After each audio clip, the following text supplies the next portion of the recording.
कैसे हैं विचार, क्या है व्यवहार, कैसा है जीवन, कैसा है उनका मन, कैसे करेंगे गांव का विकास, क्या होगा गांव का भविष्य, क्या दिलाएंगे पात्रों को सरकारी योजनाओं का लाभ या करेंगे बंटाधार, क्या पूरा होगा वादों का दावा या निकलेगी दावों की हवा, क्या होगी जनता खुशहाल या बनेंगे प्रधान माला माल, क्या होगा उनका प्लान, क्या बनेंगे गांव की शान, क्या कहते हैं लोग, क्या कहते हैं प्रधान, क्या बदलेंगे सबका नसीब, सवाल है बड़ा अजीब। डालेंगे हर पहलू पर नजर, लेंगे हर सवाल का जवाब, हर बात का होगा हिसाब, हर बात पे होगा इंसाफ। नमस्ते, हम हैं कुमार मुकेश और आप देख रहे हैं अपना मनपसंद कार्यक्रम नमस्ते प्रधान जी।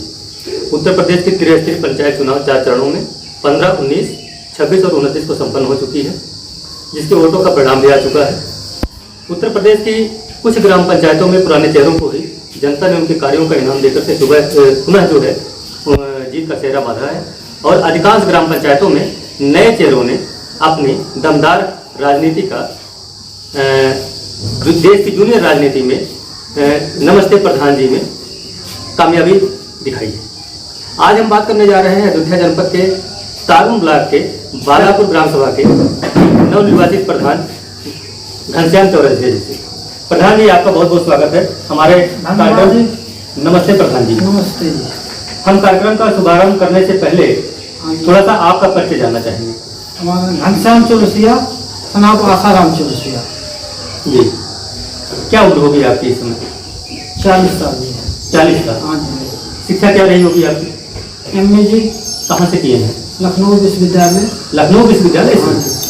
जी। इसके पहले क्या करते थे? इससे पहले प्राइवेट काम करते थे। प्राइवेट काम करते थे। MA कभी किया है आपने लखनऊ विश्वविद्यालय से? हाँ। ये कब की बात है? ये 2000 की बात। 2000 की हाँ बात। जी। उस समय तो नौकरी के लिए कोई बहुत ज़्यादा मुश्किल नहीं थी। अरे हम सिविल की तैयारी कर रहे थे, 10 साल तक हमने तैयारी किया, हमको सफलता नहीं मिली। सिविल की तैयारी कहाँ से कर रहे थे आप? लखनऊ से ही। लखनऊ से? हाँ। अच्छा। हमारी आर्थिक स्थिति सही नहीं थी, हम कोचिंग नहीं कर पाए, कुछ हमारी आर्थिक प्रॉब्लम आ गई, हम पढ़ाई छोड़ दिए और प्राइवेट काम करने लगे। तो प्राइवेट काम कहाँ लखनऊ में कर रहे थे? ना, ये बाहर निकले? पंजाब में। पंजाब में कर रहे थे। जी जी। तो अचानक ये राजनीति में कैसे आना हो गया? हमारे ग्राम सभा की जो दयनीय स्थिति है उसको देखकर हमने राजनीति में कदम रखा। आजकल तो प्रधान जी राजनीति पैसों के वो हो गई है। ये तो सब कहने की बात है। हाँ। जिसको जनता का प्रेम, सहयोग, अगर सहयोग करने की भावना है उसके लिए पैसा मायने नहीं रखता। जी जी। आप कैसे सहयोग करते हैं? किसी की शादी पड़ता है या कोई बीमार होता है, कोई आर्थिक प्रॉब्लम होती है तो उसको आधी रात को मदद करता हूँ। आधी रात को मदद करते हैं? हाँ, पैसा भी देता हूँ, साथ भी जाता हूँ जी। अस्पताल भी लेकर जाता हूँ। कोई भी हमारी लाइफ समस्या होती है जो समाधान करने के लिए हम तत्काल उसके लिए तैयार हैं। जी जी। किसी भी वक्त। तो ये प्रधान जी, हाँ जी। आप राजनीति में आने का फैसला खुद ही कर लिए हैं या किसी के कहने पे आप आ गए हैं? सर, हमने पहले 5 साल तक रामलीला कराया अपनी ग्राम सभा में। अच्छा। जो कुछ भी घटता था हम उसको अपने लग से पूरा करते थे। उसके बाद 5 साल के बाद कुछ राजनीतिक दबाव के कारण लोग रामलीला खेलना बंद कर दिए, हमने बंद कर दिया। तो रामलीला आप खेलते थे या खिलवाते थे? खेलते भी थे, कलाकार भी थे, अध्यक्ष भी थे हम। अच्छा। हाँ जी। तो उसमें क्या पार्ट करते थे, क्या रोल आप करते थे? हमारा था राजा दशरथ का पार्ट था। राजा दशरथ का? हाँ जी। और सुग्रीव का भी रोल था, नारद का रोल था। जी। हाँ जी। तो वहाँ भी अध्यक्ष आप थे? हाँ जी। रामलीले? हाँ जी। और दोबारा भी जनता ने आपको ग्राम सभा का ही अध्यक्ष बना दिया है? हाँ जी। हाँ जी। तो हम अपनी ग्राम सभा जनता का हम धन्यवाद देते हैं जो उन्होंने हमें इस पद पर काबिल समझा और मुझे सहयोग देकर जिताया है। तो प्रधान जी, क्या दोबारा से आप रामलीला को शुरू करना चाहेंगे अपने ग्राम सभा में? हमारे ग्राम की जनता अगर चाहेगी तो हम उसको शुरुआत करेंगे, अगर नहीं चाहेगी तो मैं इसमें अकेला नहीं सहयोग कर सकता, क्योंकि उसमें 10-20 लोगों का सहयोग होना जरूरी है। जी। नहीं, ये तो आपका सपना रहा है ना? हाँ, सपना। आप उसमें जो है एक अहम रोल भी निभाते थे। हाँ जी। राजा दशरथ जी का राजा दशरथ जी का, जिसका पूरा परिवार ही रहा हाँ जी, हाँ जी। है ना, उस तरीके से आपका पूरा परिवार तो ग्राम सभा बन गया। हाँ जी, और हाँ। ग्राम सभा के लोगों ने, ग्राम पंचायत के लोगों ने आपको पूरी जिम्मेदारी भी दे दी अध्यक्ष बना करके। हाँ अब तो आप स्वतंत्र हैं, कर सकते हैं ना। हाँ जी, अब स्वतंत्र हो गए हैं और जो हमारे लायक होगा हम जनता निराला से सहयोग लेंगे। उनकी सारी समस्या उनसे जानकर उसको हम शासन प्रशासन से या अपने आर्थिक सहयोग से उनकी सारी समस्या हल करने का प्रयास करेंगे। प्रधान जी का कहना है कि कुछ समय पहले गांव में रामलीला का मंचन भी करते थे और उसमें पूरा सहयोग भी करते थे। आज पुनः ग्राम सभा की जनता ने इनको ग्राम पंचायत प्रधान का उम्मीदवार घोषित कर दिया है, विजयी बना दिया है। प्रधान जी की इच्छा भी है कि दोबारा पुनः ग्राम सभा में रामलीला का मंचन किया जाए, लेकिन उसके साथ साथ जनसहयोग की भी अपील कर रहे हैं। क्यों प्रधान जी? हाँ जी, हाँ जी। उसके साथ जब रामलीला छोड़ दिया, अब दुर्गा पूजा अपने ग्राम सभा में 5 साल से लगातार बैठवा रहे हैं। उसके भी हमें कार्य करता है, घटता है। जो भी पैसा घटता है हम अपने जेब से देते हैं। वो हम प्रबंधक जी। हाँ जी। मतलब अब रामलीला का मंचन नहीं ढंग से हो पाया, इसलिए दुर्गा पूजा की तरफ भी आप आ गए। हाँ, दुर्गा पूजा की तरफ आ गए। उसके भी हम करता धरता हम ही हैं। जो कुछ भी उसमें चंदा जो ग्राम सभा वाले देते सहयोग के लिए, उसके पास जो भी घटता है सारा खर्चा हम ही देते हैं। उसके बाद हर साल भंडारा भी करवाते हैं। हाँ जी। प्रधान जी, चुनाव से पहले या चुनाव के दरमियान, वोटिंग से पहले आपने ग्राम सभा के लोगों से काफी वादे भी किए होंगे। हाँ जी, हमने कहा है कि अगर कुछ वादे हम चैनल के माध्यम से दर्शकों से रूबरू कराना चाहेंगे। हमने अपने जनता से यही कहा है, अगर हमको आप जिता देंगे, हमें उस काबिल समझेंगे, हम यही चाहेंगे हमारे ग्राम सभा में कम से कम झगड़ा हो, लड़ाई हो, मुकदमेबाजी ना हो, क्योंकि इससे किसी का भला नहीं होना है। आखिरी पर समझौता है, सुलह से ही काम होता है। ये तो बात हो गई झगड़े सुलह से मुद्दे की। कार्यों के बारे में, जैसे पेंशन हो गया, ऐसे कुछ शिकायतें आपके पास आई हों बीच में? हाँ जी, कुछ लोगों के पेंशन नहीं बने हों। बहुत से हमारे ग्राम सभा में विधवा भी हैं, जो विकलांग भी हैं, उनकी अभी तक पेंशन नहीं बन पाई है। और बहुत लोगों का जो राशन कार्ड है वो भी नहीं बन पाया है, कट गया है। जो जिनके माता पिता स्वर्गवास हो गया है, उनके बच्चों को अभी तक कॉलोनी भी नहीं मिली है।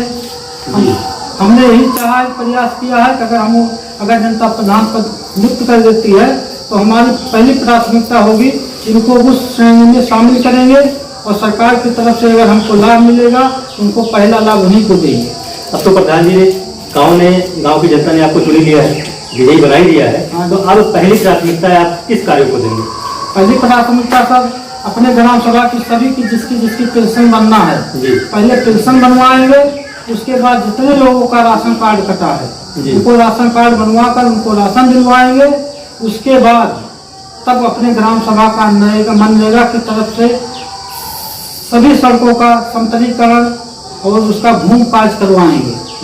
उसके बाद जो हमको 14 या 15 वित्त में जो भी काम होगा अपने ग्राम सभा में, हमारे ग्राम सभा की सबसे दयनीय स्थिति है। अगर आप 25 ग्राम सभाओं में चले जाइए, जितना बुरा हाल हमारे ग्राम सभा का है उतना किसी भी ग्राम सभा में नहीं है। अगर कोई भी हमारे ग्राम सभा में इस वक्त आना चाहता है, वो पैदल कर, साइकिल क्या, वो पैदल नहीं आ सकता, इतनी खराब है रास्ता। किसी भी रोड से हमारे ग्राम सभा में नहीं आ सकता, कोई रोड कंस्ट्रक्शन नहीं है कहीं से। मतलब पूरे गांव में रोड की हालत बहुत ही खराब है। हाँ, बहुत दयनीय। तो इसके लिए कोई योजना आपने बनाई?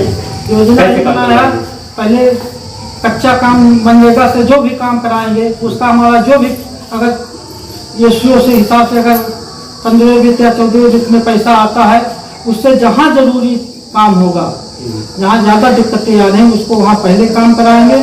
उसके बाद तब दूसरी प्राथमिकता सोचेंगे।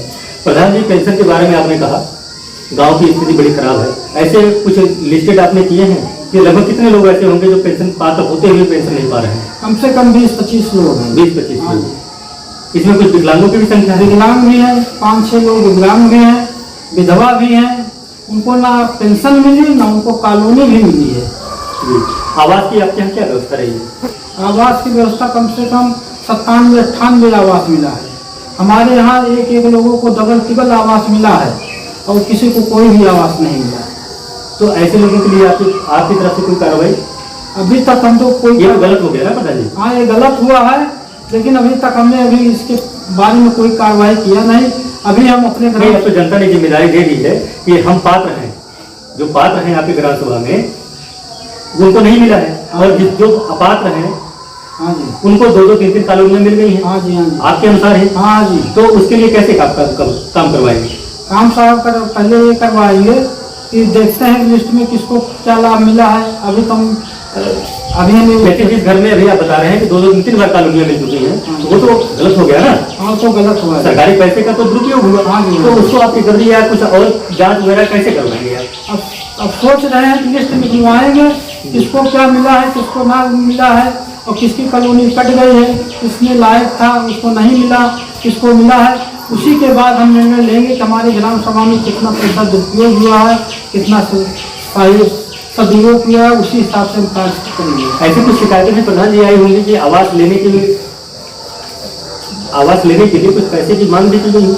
इसके बारे में हमें नॉलेज नहीं भाई। आपके पास कोई ऐसी हाँ, नॉलेज ये सब नहीं है? भाई। अच्छा प्रधान जी बताइए, पेंशन जो आपके यहाँ है, हाँ जी, पेंशन की बात कर रहे हैं, तो पेंशन आप लिस्ट बना चुके हैं, करीब 20-25 की संख्या आपके पास हाँ काफी बची हुई हाँ है। जी, हाँ जी। और दूसरा उसी जगह है राशन कार्ड की व्यवस्था, हाँ जी। जो गरीबों के लिए रखा गया हाँ है। जी। तो कुछ ऐसे अपात्र भी होंगे आपके यहाँ हाँ जी, अपात्र लोग हैं जो राशन कार्ड ले चुके हैं, हाँ जी, हाँ जी, राशन ले रहे हैं? हाँ, जिनके पास 4 चक्का गाड़ी है, सरकारी नौकरी है, कोई राशन उठा रहे हैं, और जिनके पास एक भी विस्ता खेत की बाड़ी नहीं है, कोई आमदनी वो गल्ला नहीं पा रहे हैं जी। तो उसके लिए आपकी तरफ से क्या कार्रवाई होगी? हमारी कार्रवाई यही होगी, अब कार्यभार संभालनी है, सबका राशन सबका ऑनलाइन कराएंगे। उसके बाद कोटेदार को लेकर यारो ऑफिस जाएंगे या फूड सप्लाई इंस्पेक्टर के पास जाएंगे। जिनका जिनका राशन कटा उनका राशन जुड़वाएंगे, जो अपात्र हैं उनका कटवाएंगे। अगर ऐसा नहीं होता तो अपने ग्राम सभा में खुली मीटिंग बुलवाएंगे, उसमें कटवाएंगे, जी। तब उसके बाद सबका गल्ला इसमें बनवाएंगे। प्रधान जी आप जैसा बता रहे हैं, इसमें तो हो सकता है कुछ आपको वोट करने वाले भी लोग हों, तो विरोध नहीं होगा क्या? हमको किसी से वोट की राजनीति नहीं करना है। कोई जनता हमको अगर प्रधान पद पर नियुक्त किया है तो कोई हमके हमारे सामने वोट मार कर नहीं दिया है, क्योंकि अगर हम ग्राम सभा प्रधान हो गए हैं, हमारी जनता हमारे लिए सबसे मूलधन है, वही हमारे लिए सब कुछ है। इसमें वोट की राजनीति नहीं आना चाहिए। जी जी। प्रधान जी का कहना है कि राशन कार्ड या जो भी ऐसे अपात्र योजनाओं का लाभ ले चुके हैं, ऐसे लोगों की जांच करवाकर अधिकारी के माध्यम से, शासन के माध्यम से, अपने स्तर से उसकी जांच करवाकर ऐसे लोगों को योजनाओं से वंचित करवाएंगे और पात्रों को उस योजनाओं का लाभ दिलवाने का प्रयास करेंगे। और कोई बात आप ग्राम सभा की जनता से कहना चाहते हैं? हम अपने ग्राम सभा जनता को या चुनाव के पहले, चुनाव नहीं हुआ उसके पहले दिमाग में ऐसी चीजें आई होगी, मैं प्रधान हो जाऊं तो अपने गांव के लोगों के लिए ये काम करवा दूं? हमने अपना ग्राम सभा जनता से यही कहा था कि हमें आप नियुक्त कीजिए, हम किसी के साथ अन्याय नहीं होने देंगे।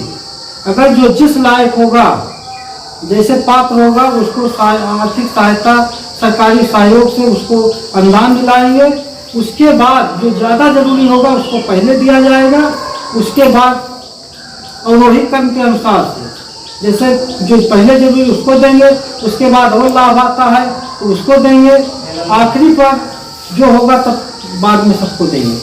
आपके यहाँ प्रधान जी बहुत सारे लोग हो सकता है बाहर भी गए रोजगार के लिए, यहाँ से गांव से बाहर जाकर के रोजगार के लिए गए हैं, निकले हैं, तो ऐसे लोगों को अपने गांव में रोजगार व्यवस्था बनाने के लिए आपकी तरफ से कोई योजना? अगर हमारे ग्राम सभा की अगर जनता अगर काम करना चाहती है, हम मनरेगा का काम शुरू कराएंगे, उसी में हम सबको बराबर रोजगार देंगे। जी। जो हमारे लायक होगा, अगर पंचायत भवन बन रहा है या और कोई कार्यक्रम आता है या कोई विकास लिए आते हैं योजना, हम अपने ग्राम सभा की जनता को उसमें पूरा काम देंगे। जी। प्रधान जी और कोई बात आप जनता से करना चाहते हैं? जनता से उसका हम शुक्रिया अदा करते हैं जो उसने हमको प्रधान पद के लायक समझा। हम यही चाहेंगे कि अपनी जनता के समक्ष जो उन्होंने उम्मीद करके हमें जिताया है, उनके नज़र में हम खड़े उतरे, और हमारा यही जहाँ तक लक्ष्य रहेगा, कोई भी कहीं भी हो, किसी के साथ हम गलत काम नहीं करेंगे, चाहे हमें वोट दिया हो या ना दिया हो। कहीं भी अगर जैसे रोड मनरेगा से पटवाना है, अगर हमारे नेपाल साहब यहाँ नाप देंगे, हम वहीं को पटवा देंगे, वहीं से कार्यक्रम शुरू करवा देंगे। हम ना किसी की खतौनी पूरा करा पाएंगे, ना किसी को हम खेत दिला पाएंगे। जहाँ हमारा रोड है, चक्रोट है या कोई भी चीज़ है, हम वहीं पर पटवाएंगे। किसी के जात पक्ष में लेकर हम नहीं करवाएंगे। ये तो एक तरीके से प्रधान जी दबंगई भी हो सकती है ना।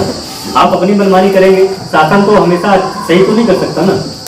क्यों नहीं? आप ये जैसे रास्ते या जो भी बात कर रहे हैं, किसके लिए करवा रहे हैं? जनता के लिए। अगर जनता उस चीज को नहीं चाह रही तो फिर करवाने का क्या मतलब होगा? जनता क्यों नहीं चाहेगी? जो सही काम होगा जनता क्यों नहीं चाहेगी? अगर हमारी बुराई करती है जनता, उसी जनता को उस रोड से आना जाना है, वही आज हमारी बुराई करेगी, कल को वही हमारी गुणगान करेगी। अगर किसी के साथ अन्याय नहीं करूंगा तो जनता पढ़ी लिखी है, इतनी बेवकूफ नहीं है। आज हमारा मान लो किसी राजनीतिक कारण से हमारा विरोध कर रही है, कल को वही फायदा उठाएगा तो वही हमारा गुणगान करेगा। आज नहीं, अगर मैं 5 साल गलत काम कर लूंगा तो जीवन भर मुझको गालियां दी जाएगी। अगर मैं राजनीतिक दबाव से उठकर काम कराऊंगा तो जब तक मैं रहूंगा तब तक हमारी जनता हमारी गुणगान करेगी, हमारे काम का बखान करेगी। हमारा यही लक्ष्य रहेगा कि जहाँ पर सरकारी कर्मचारी जो कुछ भी है उसको कहेंगे, ग्राम सभा का अध्यक्ष है, हमारे खिलाफ कैसे जाएगा। जहाँ सही काम हो, कोई हमको चुनौती ना दे पाए, चाहे प्रेस के माध्यम से हो, चाहे कोई भी कानूनी प्रक्रिया से हो, जहाँ जो चीज़ है वही काम होना चाहिए। अगर मान लो कहीं कंप्रोमाइज होता है थोड़ा बहुत, अगर दोनों लोग मानते नहीं तो जहाँ होगा वही काम होगा। और कोई बात करना चाहते हैं? बस आप सभी का शुक्रिया अदा करना चाहते हैं जो आप कीमती समय देकर हमारे पास आए हैं। ये तो प्रधान जी हमारी तरफ से कहना है कि आपका बड़ा कीमती समय है। अभी मैंने देखा कि 2 घंटे तक वो बैठा रहा, लेकिन इसके बावजूद भी आपने पूरा समय दिया हमें, इसके लिए आप बधाई के पात्र हैं। और हमारे चैनल के माध्यम से हम आपको बहुत बहुत धन्यवाद देते हैं। आप हमारे कार्यक्रम नमस्ते प्रधान जी के लिए इतना समय दिए। धन्यवाद सर।